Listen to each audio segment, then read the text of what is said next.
Okay, good evening, everybody. Welcome. We're going to speak tonight, Marat Hashem, about Parshat Chayei Sara, Marat HaMachpela. Machpela means to be doubled. Kaful. In modern Hebrew, if you want to fold your clothes, you say your kapel. The idea of something which is kaful in the lashon, in the understanding of our rabbis, is not merely something and something else. It's the same thing doubled. Everybody who's buried in Marat HaMachpela is zoicher to a schar, which is kaful, a double reward. So I want to try and understand exactly what makes a person fit, roeh, to be zoicher, to be buried in Marat HaMachpela. And I want to also discuss something which is very much in part of our lives today, which is the modern culture that we live in, and how that culture is really antithetical to the idea of what Machpela stands for. And I want to start first with the discussion about the language of the age, which is film. When I say film, I don't mean necessarily acetate, plastic with back in the day, nitrate or whatever it was, cellulose. I'm talking about the language of something which is now called videos and probably in 20 years will be called something else. It'll have metaphors, it'll have morphed into the metaverse and beyond. But it's interesting because at the time when film started, nobody understood that film was a language. Film started off basically as a penny arcade kind of entertainment. They used to invite people in off the streets of New York City to come in and see the amazing thing of horses cantering across the screen. And people would go up to the screen and kind of see where the horses were. They peer through this, what seemed to be like a window. I mean, don't underestimate the fact we've become very blasé by this, but that was... You walked into a darkened room and there was, like horses jumping through the wall. And this really was enough to sustain the interest in film in the beginning. And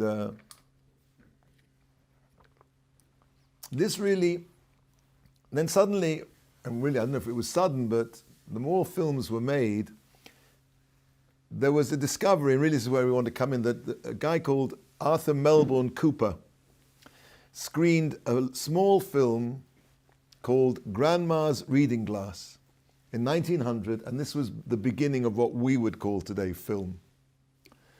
I doubt anybody in the audience realized that what they were witnessing was the birth of a new language, because Grandma's Reading Glass is pretty thin on script. It's about a minute in length. And the plot is as follows. A small child looks through his grandmother's magnifying glass at various objects around the room. What makes the film notable, and of course from our point of view, this is something, point of view is, I guess, see it's a bit of a, how do you say, a pun, but from our point of view, this doesn't seem so dramatic, but you have to remember in those days, a film consisted of setting up a camera and pointing at a scene, and that was it, much like when a person would go to a theatre presentation. Nobody really thought about moving the camera. And what made Grandma's Reading Glass so revolutionary was what's called a POV shot, point of view shot. What made this film so revolutionary was that the camera actually had a view of what he saw through the magnifying glass, cut into the, the general kind of proscenium arch kind of, straight on, filming the guy, the small boy doing what he was doing. It cut to a view of what he saw, and this was something absolutely revolutionary and was the beginning of what we would call the syntax of film. That was the first understanding that film was a language. Film could tell stories. Film had its own verbs. Film had its own nouns. But interestingly enough, somebody called George Bluestone, who wrote a book called Novels into Film, which was basically describing how it was that you transform a novel into film.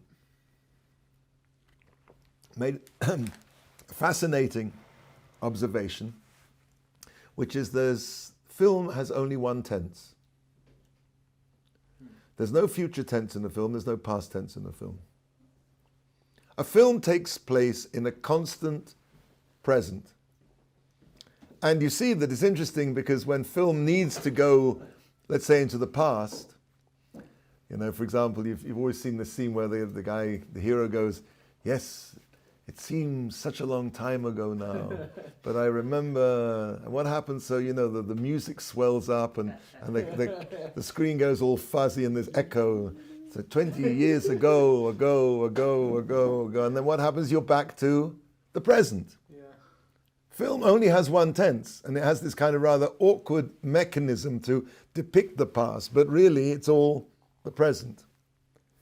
Now, this is something which I want to maybe dwell on a little bit tonight, to understand how that particular peculiarity of film is something which is very, very much part of our Weltanschauung. When I say our, I mean the modern secular world's worldview.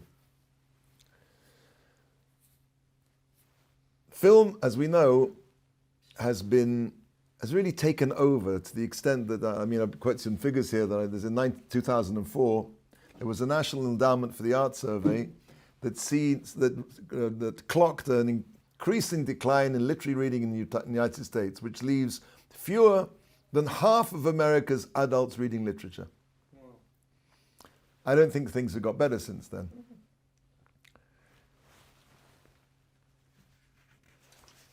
That's the language of the age. And of course, the language of the age must tell us something about the age. Now, not only does film only speak in a continuous present, as we've said, but it also, that present tense has become increasingly abbreviated and compressed. I'll give you an example. Between the 19th and 30s, the average length of a shot in a typical American Hollywood A picture was between 8 and 11 seconds. In 1960, and more recently with the MTV and the how do you say, what was it now, TikTok and advertising has accelerated cutting rates to the near subliminal. Now, the reason why, of course, the cutting rates in advertising films are so fast is because you're paying big fat dollars for every single second. So you want to compress that message in as quickly as you can. But this, of course, that's a pressure, but financial pressures always lead to changes in art. This is always, you look at the Sistine Chapel. I mean, Michelangelo, typically art has to find a paymaster. And that's true with art, that's true with music. In the Baroque age, for example, people like Bach, that we now think of these as being the sublime composers, were employed by very rich lords and princes, as their resident musicians, their resident composers, and they would be called upon on the spot to come up with an amazing fugue or a toccata. Wow. That was their job, and you can imagine if they didn't come up with the goods, that's it. I'm sure Bach did pretty well. He was, prodigiously talented. But this financial pressure means that we're in the present, and this present becomes more and more abbreviated and compressed. And of course, it's an entirely different conversation, which I'm not going to get into now, that to what extent does this have on children's learning schools, learning skills in schools? I'm not going to get into the Ritalin debate, but for sure things have become more accelerated, more compressed, more immediate. The media stimulates an ability to now this. And of course, a lot of things in life are not now this. For example, if a person wants to learn a Gemara, the primary qualification, the primary talent that a person has to learn a Gemara is something which we call in Yiddish holding kop, meaning focus. Extended focus, to be able to hold different ideas in your head and to compare them and to align them, contrast them. Now that requires focus, concentration, and extended concentration. Everything in the media and very much so the anti-social media, the weapons, as I call them, the weapons of mass distraction that sit in our pockets, work specifically against that ability and that necessity in order to learn. Let me give you another example. Not much more than about 150 years ago, a typical American night out on the town consisted of listening to 4 hours of political debate with no break and no ice cream lady prowling the aisles. Now, this required, if you think about it, an audience attention span that beggars the imagination. Flash forward, cut, right, to the 1960s. The Nixon-Kennedy presidential elections, where 60% of sound bites, now a sound bite is an uninterrupted monologue to camera, speaking to the camera by a reporter. It's called a sound bite. 60% of the sound bites are shorter than 1 minute. And of course, that seems like an age nowadays. And by the time George Bush Sr. took on Michael Dukakis in 1988, a soundbite had shrunk from 1 minute to 9.8 seconds, and not one of them as long as a minute. And I didn't do any research now, but I'm sure if you went and had a look at where we are now, you'll see that it's shorter and shorter and shorter.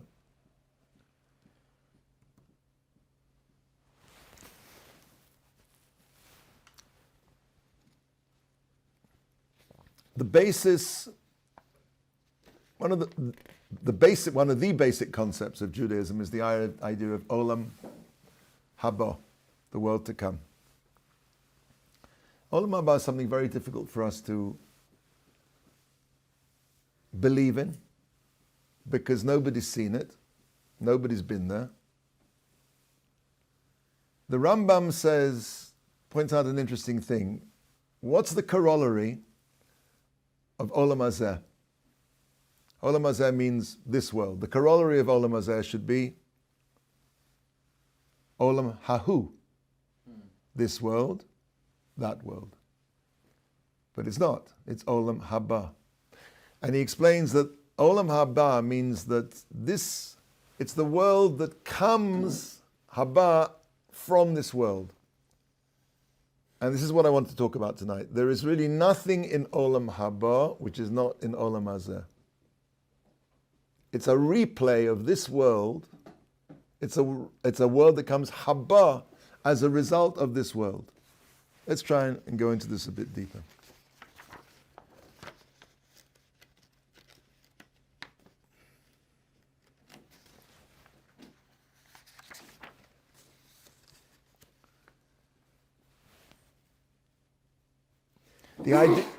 The idea of a world to come, as I say, is something that's very difficult for us to conceptualize, to imagine.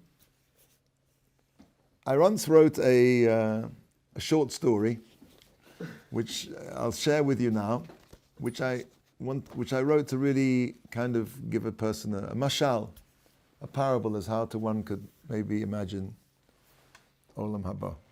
The story, the name of this short story is Neshama. Neshama. She had always liked her name. Neshama. A name which whispered the very breath of life. Neshama breathed in deeply the life-giving fluid in which she floated. Turning on her side, the life support cable gently undulated in the dark, liquid world like a lethargic sea snake. At a time like this, one thought of elemental things: name, life, the future. She was frightened. What lay ahead of her? As far back as she could remember, she had been safe in this secure water world, and now her life was drawing to an end. Death, non-being, the end of all she knew, of knowledge itself, waited her at the end of the tunnel. Like a puny raft circling the edge of a giant whirlpool, she felt herself being drawn inexorably down into the vortex. Panic rose in her mouth. A primordial fear of the unknown gripped her. I don't want to die. I want to stay here in this world and live forever. She had spent her days here in deep meditation on the secrets of the universe with her spirit guide. But now she was alone, and she knew this was the end. The time had come.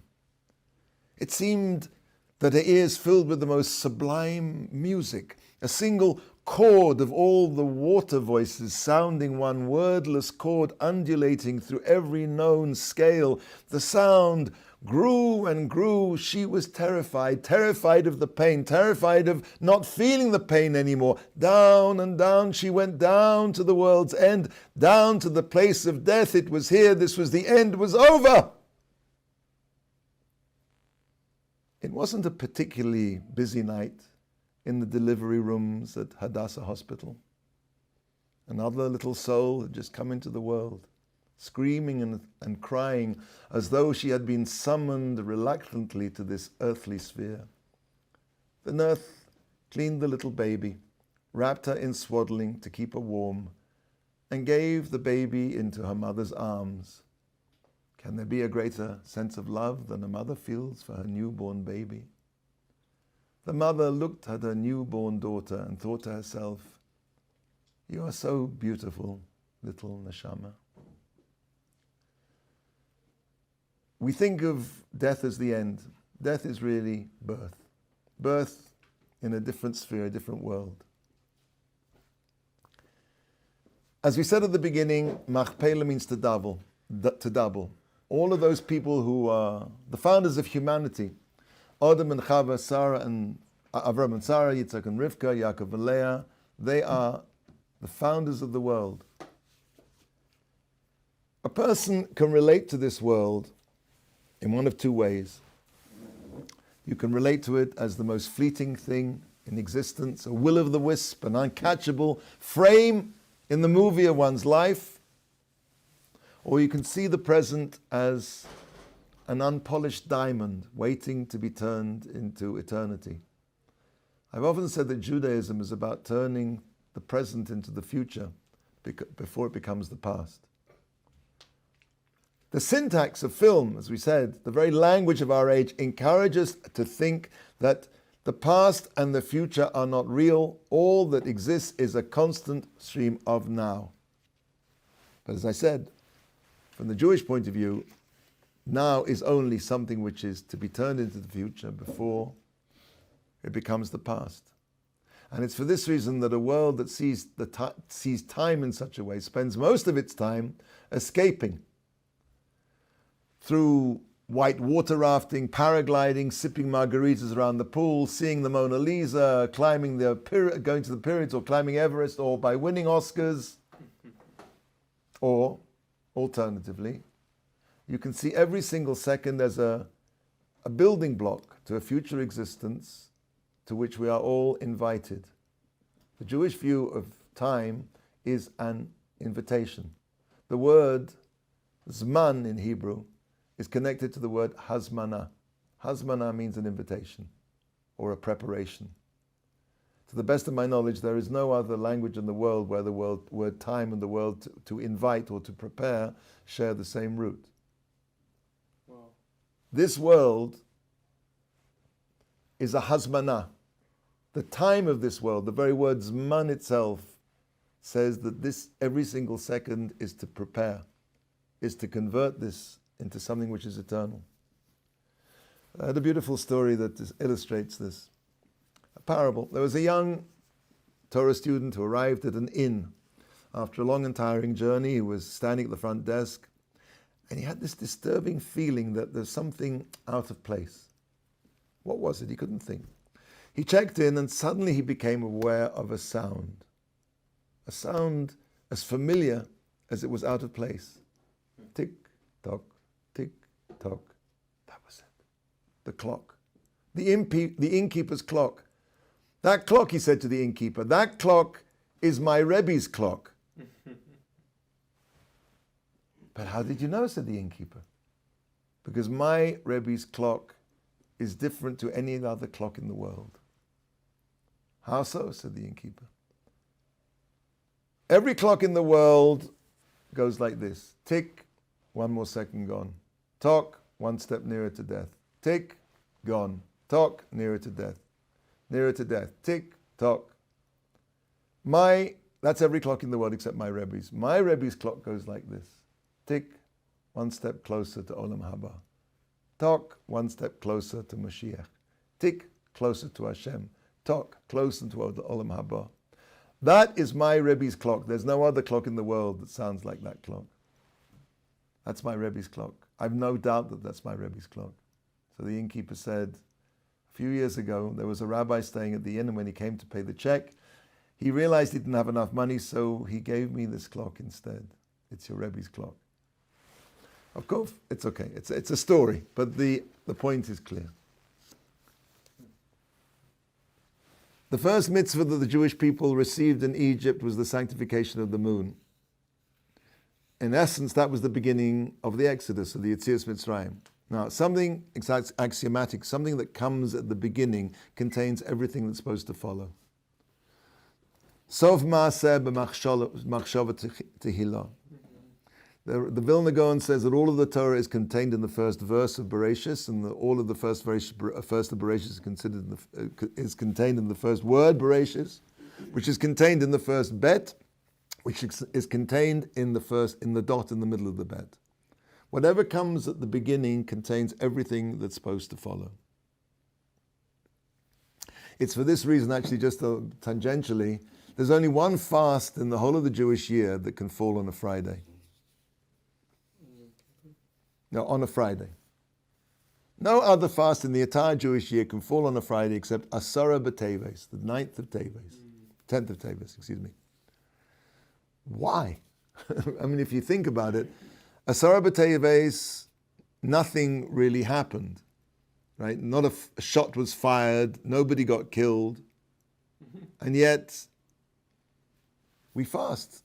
We're prepared to be mema'et, to reduce the pleasure, the oneg of Shabbos, by going into Shabbos hungry.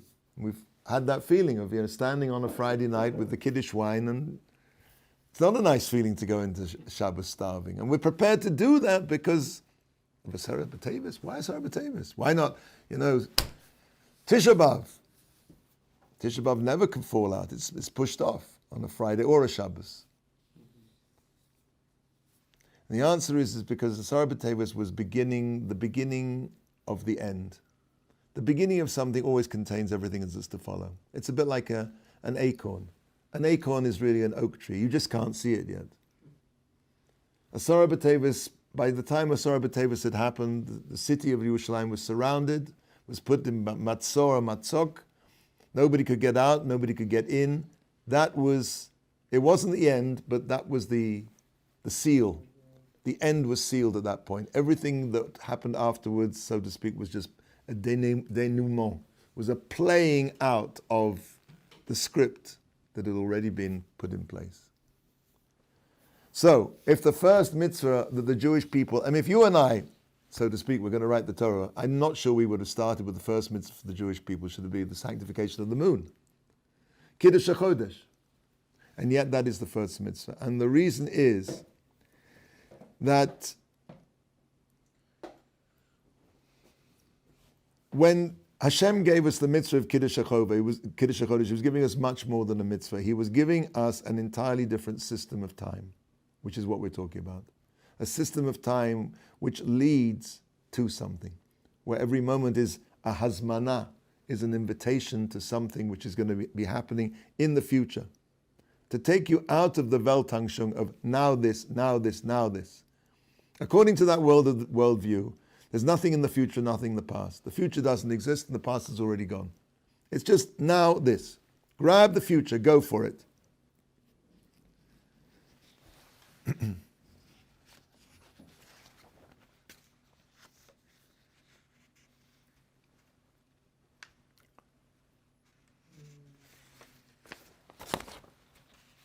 When we read that a person, the eulogies of a famous person in the newspaper, and it says he had a good life. What does that mean? He, whatever, he flew around the world in an air balloon, he was the first man to do. But if you think about it, if all of life's experiences are really just those experiences themselves, then really life is no more than, because every single moment is basically dying and it's not there anymore. So if your life consists of a series of experiences of moments in the present, then really your life consists of, because every second is basically dying, right? So your life consists of individual moments of death, and then finally you get to the big death at the end of your life of small deaths. Very depressing. Wow. If that's what your life consists of, experiences. So experiences are only experiences when you're experiencing them. The idea of Judaism is no, you take every single moment and you are machpil, you double it. You convert it into something which is eternal. Wow.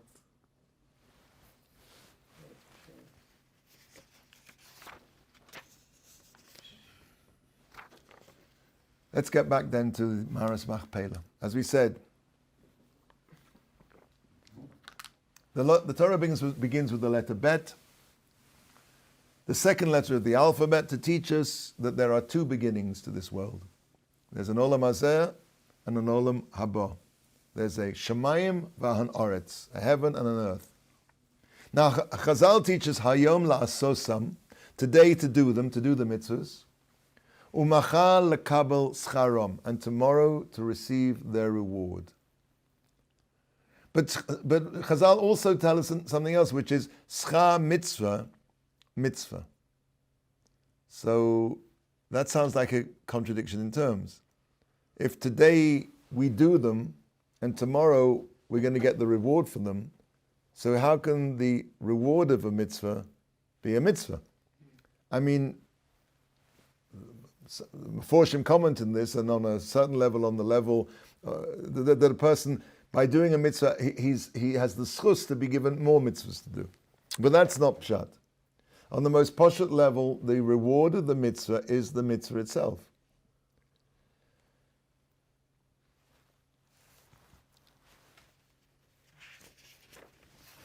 So how can we understand this?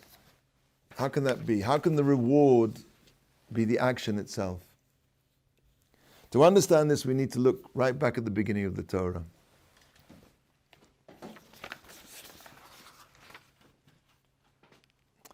There's one point I want to, before we get to that. We said, as we said before, that the world was created with a bet to indicate there are two existences. There's Aretz and Shemayim.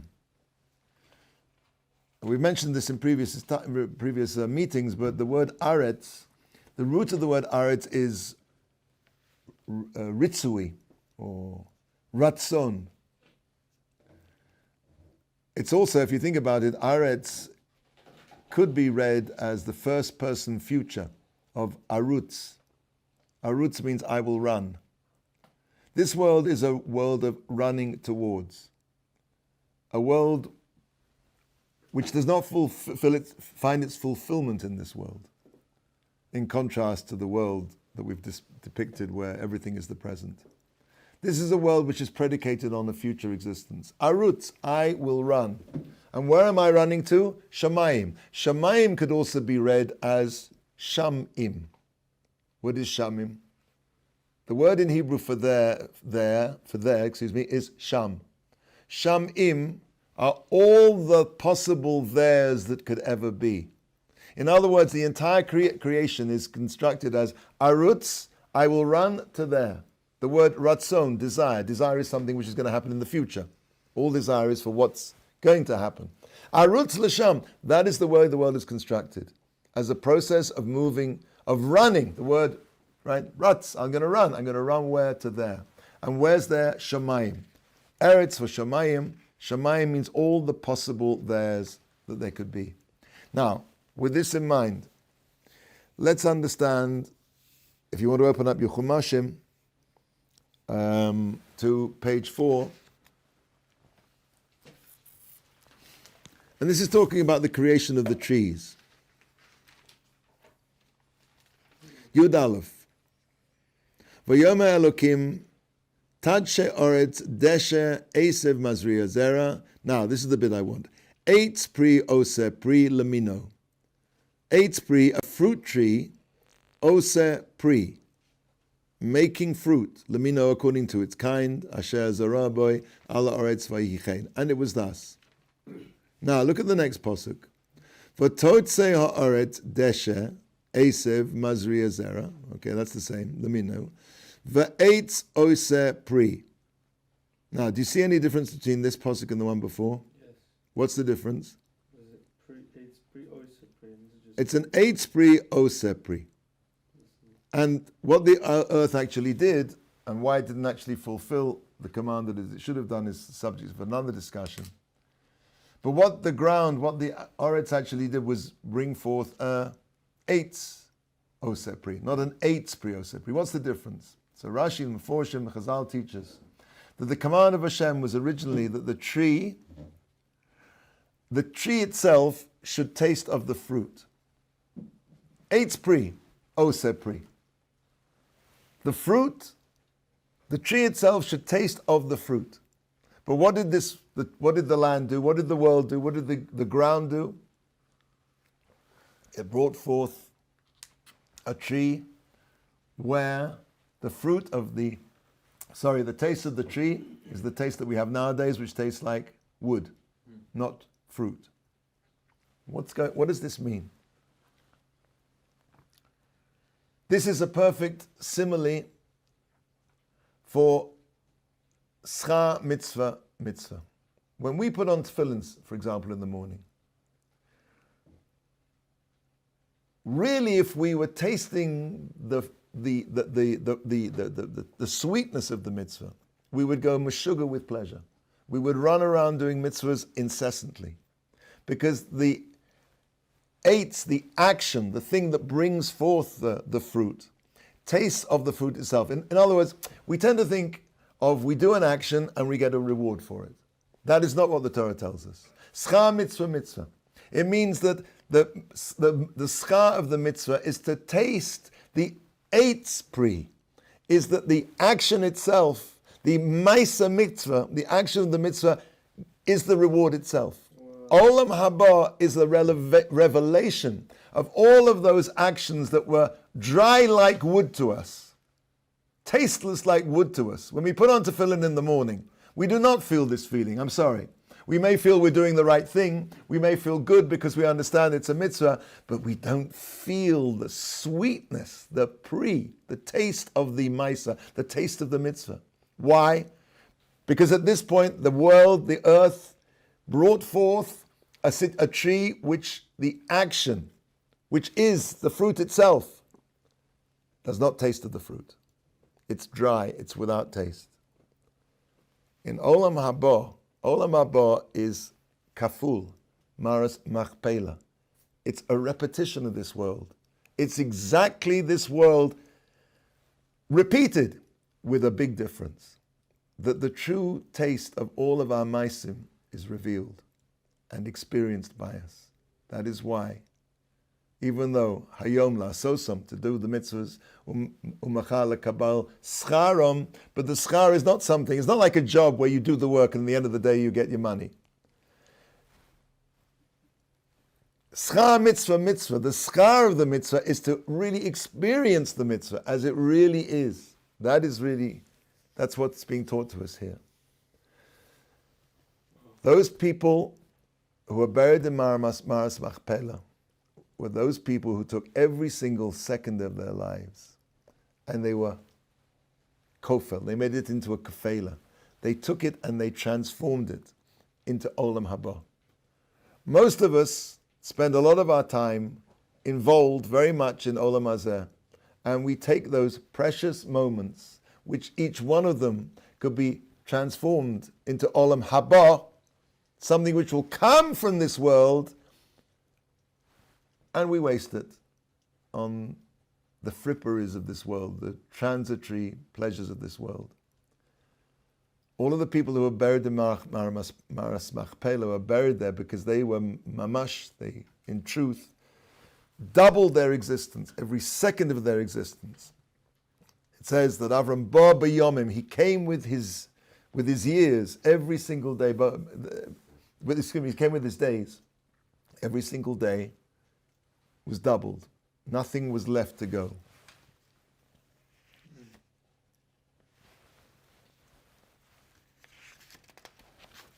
Yeah. Okay, that also been a shot when it says in this week's portion that God blessed Avram with everything. That meaning he understood the reward of the mitzvahs, and everything was seen revealed to him. I don't know. It seems to me that in this world, a person can't experience Olam Haba. There's a Gemara which says that there was an Amora. Where is it?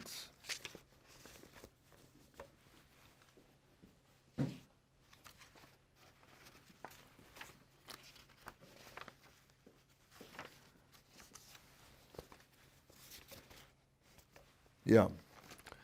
There's a Gemara that says, Hey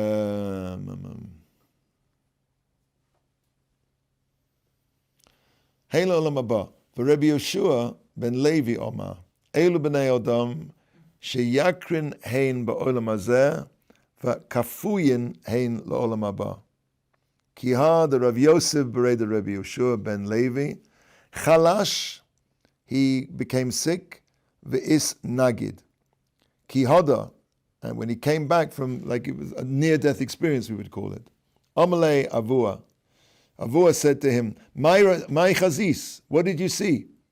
Amalei, he saw Olam Hafuch Ra'isi. I saw an upside-down world. Eliolim Lamata, the ones who are at the top in this world, or at the bottom in the next world, V'atachtonim Lamala, and the ones who are in the bottom of this world are on the top. Klal Yisrael. Those of us who are involved in trying to become close to Hashem and giving up much of what the rest of the world considers to be desirable, we're on the bottom. But in Olam Haba, it's reversed. So he said to him, Olam La B'ni, my son, Olam Boro Ra'is, you saw a clear world. Okay, the Gemara carries on there. So I'm not sure it's necessarily true that Avram Avinu saw that world, but he certainly lived his life so that that he would experience that Olam Haba. Okay, so it's interesting that the word Machpela, the gematria is 175, which is the years that Avram Avinu lived. What we've been speaking about in terms of space, Olam Nefesh, and Shana, Olam Shana v'Nefesh, the three ways we understand the world. Olam is time. Shana is time. Olam is space, time and space, and Nefesh. Nefesh is the human being who perceives these things, who is able to understand what is time and what is place and their connection. Basically, the kefela that you see in Machpela, which is space, is also present in Shabbos. In other words, the Machpela of space becomes Shabbos in time. Shabbos is that day of the week, which is Kaful. There's a Gemara, Yalkut Shimoni, on Tehillim, Perek Tzadi Beis. It says, everything about Shabbos, Mizmor Shir Liyom Shabbos, Tov Lo Dos ... Amar Rabbi Yitzchok, Kol Iska Shel Shabbos Kaful. Everything about Shabbos is double, just like Marat HaMachpela. Just like that's the place, the Zohar says, of the gateway between this world and the next world.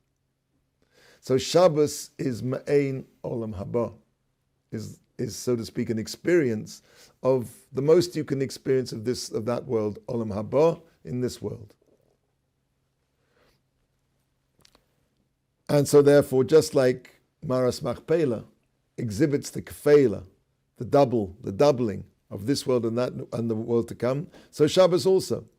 Let's see a few examples. Where would you see, maybe I'll ask you, where do you see the doubling of Shabbos? The bread. Okay, 2 loaves, very good. 2 souls. 2 souls, well, Hashem Sara, an extra soul. I'm not sure it's 2, maybe an extra dimension of soul, but okay. So the Gemara says as follows, and please feel to interrupt me if you think of. So the Omra kofel, remember on Shabbos the 2 loaves. That's what you were saying, because they got 2 omers. It says Shnei ha'omer le'echad. The korban, something we're not. Latzarenu, because of our avonosenu, our rabim, our many sins, we don't have the Beis Mikdash anymore. But if we did, we would understand clearly that the korbanah, the offerings of Shabbos, are double. It says in the pasuk, "U'beyom haShabbos shnei kavasim," 2 lambs. Its punishment is double. The punishment of not keeping Shabbos is double, as it says, "Machalalea," somebody who desecrates it, mos yumos. Now in English it's true, they translate it as an emphatic, he will surely die. But the word, there are 2 words here for death, mos yumos. And also matan schara is kavul. And then he brings a posik for that. It's as hareya, as haraseya kafulois. It's the admonition to keep Shabbos is double, as it says in the pasuk, Zocha es Yom HaShabbos and Shoma es Yom HaShabbos. And also Mizmorah is kafula. It's the Tehillim, the Psalm of Shabbos is double, because we say Mizmor Shir L'Yom HaShabbos. Not just Mizmor L'Shabbos, and not Shir L'Yom HaShabbos, Mizmor Shir, a doubling. Shabbos is the doubling. This world and the world to come, Olam Haba, lived through the connection to the tree itself, to understand that everything is in the tree. In this world we don't experience that, because the earth did not bring forth an eitz pri oseh pri. It brought forth an eitz oseh pri. And therefore we don't taste the sweetness, the reality that everything of the fruit is contained in the tree. Everything of the schar of the mitzvah is contained in the action of the mitzvah itself. And when we arrive at the world of kafela, then that reality is revealed to us in all its beauty and power. So let's sum up. We live in a world,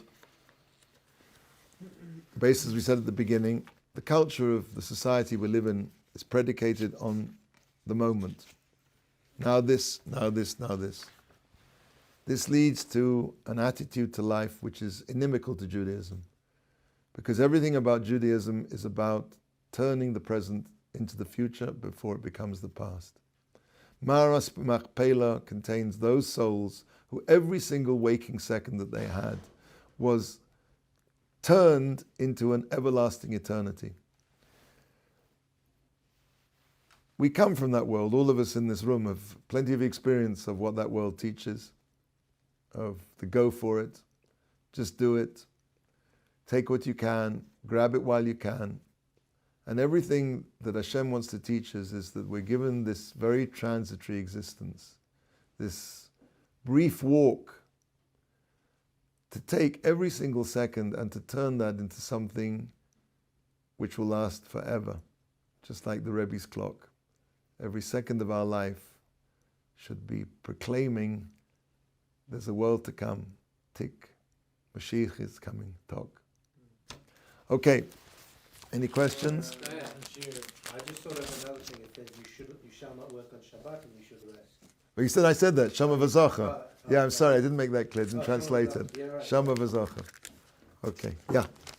What was the eighth pre-oseh pre that whole business? How did you make? I'm sorry, maybe didn't make that clear. Let's clarify that. The Torah says, the first pasuk says, eitz pri oseh pri. Rashi explains that, what does it mean, eitz pri?